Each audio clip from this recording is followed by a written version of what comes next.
नमस्कार। स्वागत है आपका द न्यूज लॉन्चर पर। मैं हूं अशोक वानखेड़े।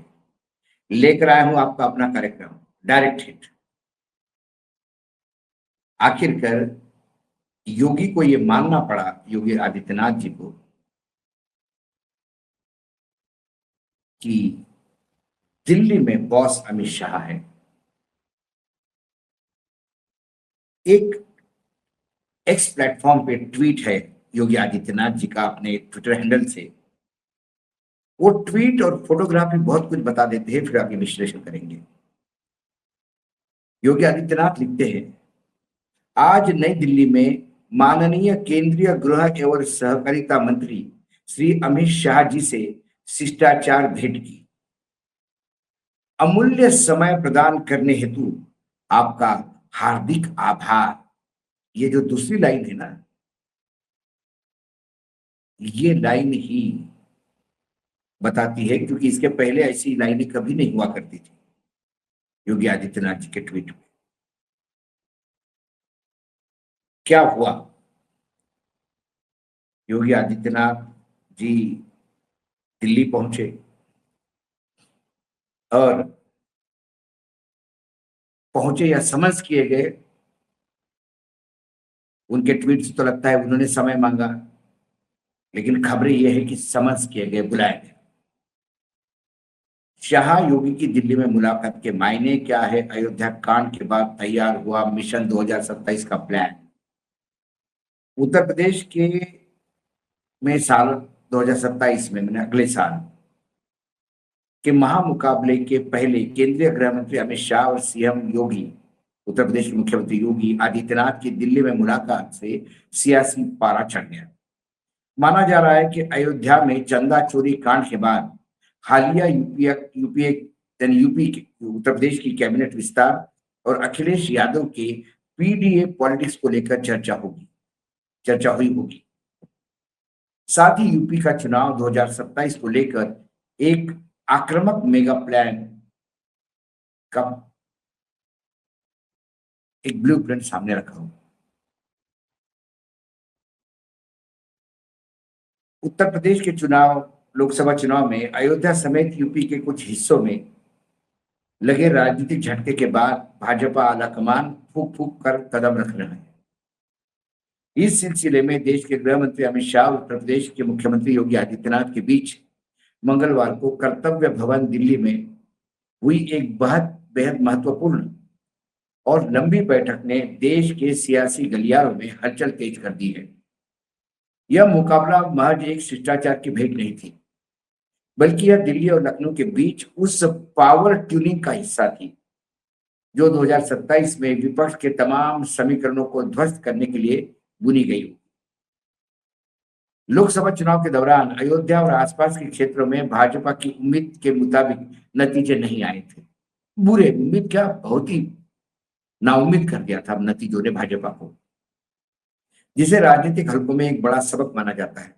इसके बाद विपक्ष लगातार यह नैरेटिव बनाने की कोशिश कर रहा था कि उत्तर प्रदेश में भाजपा के भीतर कुछ ठीक नहीं है, लेकिन यह शाह और योगी की इस ताजा बैठक ने उन सभी अटकलों को पूर्ण तरह से विराम लगा दिया। इस मुलाकात ने साफ कर दिया है कि भाजपा का केंद्रीय नेतृत्व और राज्य नेतृत्व पूरी तरह से एक मेज पर है। पार्टी के राष्ट्रीय नेतृत्व, बीजेपी अध्यक्ष नितिन नवीन और अमित शाह के साथ हुई इन बैठकों के बाद यह बिल्कुल शीशे की तरह साफ हो गया है कि साल 2027 का उत्तर प्रदेश का चुनाव मुख्यमंत्री योगी आदित्यनाथ के चेहरे और उनके काम के दम पर ही लड़ा जाएगा। ये सोर्स कहते होंगे, लेकिन मैं ये भी नहीं मानता कि एक टेबल पर है। अब अमित शाह के नीचे योगी जी काम करने को तैयार है यदि 2027 में उनको अपना मुख्यमंत्री पद बचाना होगा तो। बहुत मुश्किल लगता है, क्योंकि जिस हिसाब से लगातार बदलाव किए गए हैं और अमित शाह जी तो हमेशा बदलाव के पक्ष में रहते हैं। सूत्रों के मुताबिक इस सीक्रेट मीटिंग में उत्तर प्रदेश को लेकर एक त्रिस्तरीय मेगा प्लान तैयार किया गया है।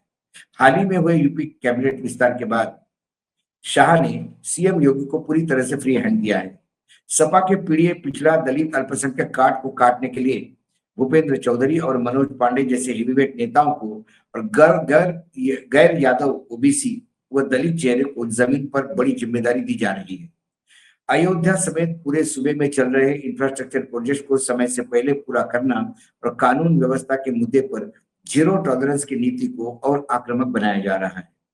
अब मुझे ये नहीं समझ में आता, नए नए इंफ्रास्ट्रक्चर के प्रोजेक्ट आप कर रहे हो, जो रोड बने हैं, जो एक्सप्रेसवे बने हैं, उसकी एक ही बरसात में जो बुरी स्थिति हुई है उत्तर प्रदेश में, उससे लोगों का विश्वास उड़ गया है कि मेगा इंफ्रास्ट्रक्चर प्रोजेक्ट कोई उनके जिंदगी में सहूलियत ले आएगा।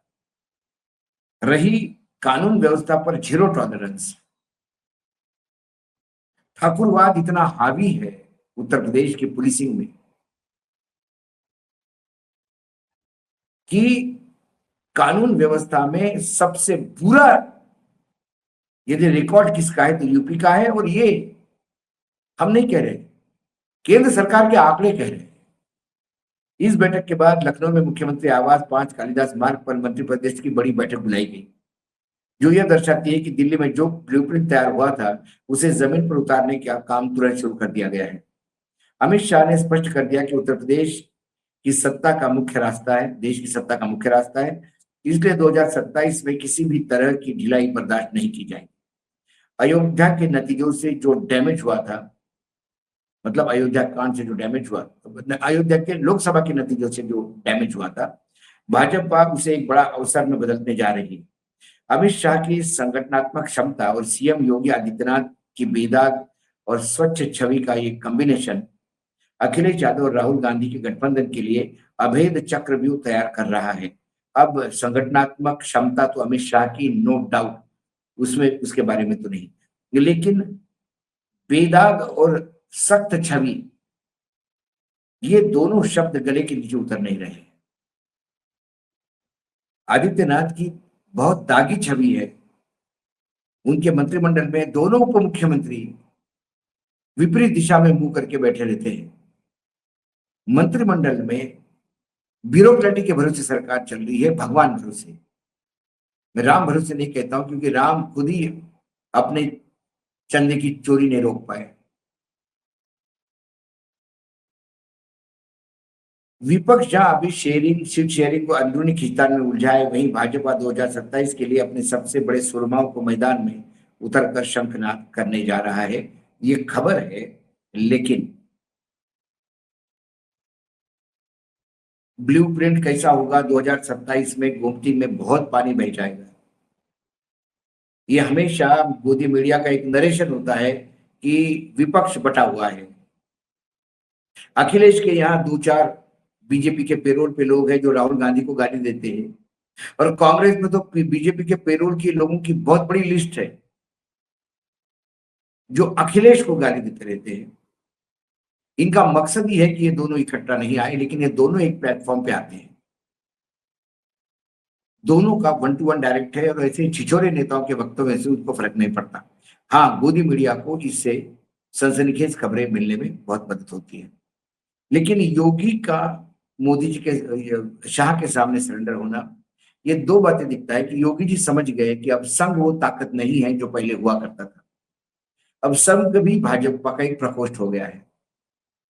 ऐसे में जिस संघ के बलबूते पे योगी जी दिल्ली से टकराव कर रहे थे, अब वो दिल्ली से सीधा हाथ मिला बैठे, मतलब बिल्कुल सरेंडर मोड में है। मुझे याद है, आज एक बहुत पुरानी फिल्म है, बहुत चर्चित फिल्म है, गॉडफादर। गॉडफादर में ये माफिया की स्टोरी है, और न्यूयॉर्क में कई माफिया घराने होते हैं। उसमें सबसे बड़ा घराना होता है डॉन विटो कोर्नियो कोरियोन, जो मार्लन ब्रांडो ने जिसका किरदार निभाया था। बेहतरीन पिक्चर है, कभी देखना। तो डॉन विटो कोरियोन इटालियन माफिया है। वो सभी माफियाओं के गॉडफादर होते हैं, और लोग उनको गॉडफादर ही कहते हैं। जाते हैं, रिस्पेक्ट से हाथ चूमते हैं। पूरी पिक्चर के एंड में मैं ले चलता हूं, जहां उनके छोटे बेटे माइकल, बड़े बेटे की हत्या होने के बाद छोटे बेटे को, जो आर्मी में काम करता है, चाहे अनचाहे अपने पिता को बचाने के लिए और पिता के बाद साम्राज्य संभालने के लिए डॉन बनना पड़ता है। लेकिन जिसने माइकल अल पिकानो ने उसका रोल निभाया था, बहुत अच्छे बेहतरीन मंजे हुए एक्टर है, क्योंकि सभी ने उनको एक बच्चे के रूप में देखा है। तो उन्हीं गैंग के जो बाकी लोग हैं वो उन्हें गॉडफादर नहीं माइकल करके ही बोलते हैं। लेकिन पिता के मृत्यु के बाद पूरे साम्राज्य पे कब्जा करने के लिए एक रात में जो भयानक हत्याकांड माइकल करवाते हैं, उसके बाद फिल्म के एंड में माइकल उसी पिता के चेयर में बैठे रहते हैं और वो लोग जिनको माइकल माइकल करके यूं ही नॉन सीरियस लेते थे, वहीं जाके उनका हाथ चूम के कहते हैं गॉडफादर।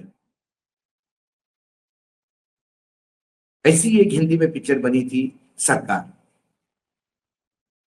जब अमिताभ बच्चन रिटायर्ड हो जाते हैं और उन सरकार के बेटे, जो छोटे बेटे हैं, वो गद्दी संभालते हैं, तो उस पिक्चर का भी एंड ऐसा ही दिखाया कि अमिताभ बच्चन अपने पोते के साथ खेल रहे हैं। अभिषेक बच्चन मतलब एक महिला दिखाई जो सरकार, वो कहती है कि मेरे को ये परेशानी है, मेरे को ये परेशानी है, मुझे इसमें से बचाओ सरकार।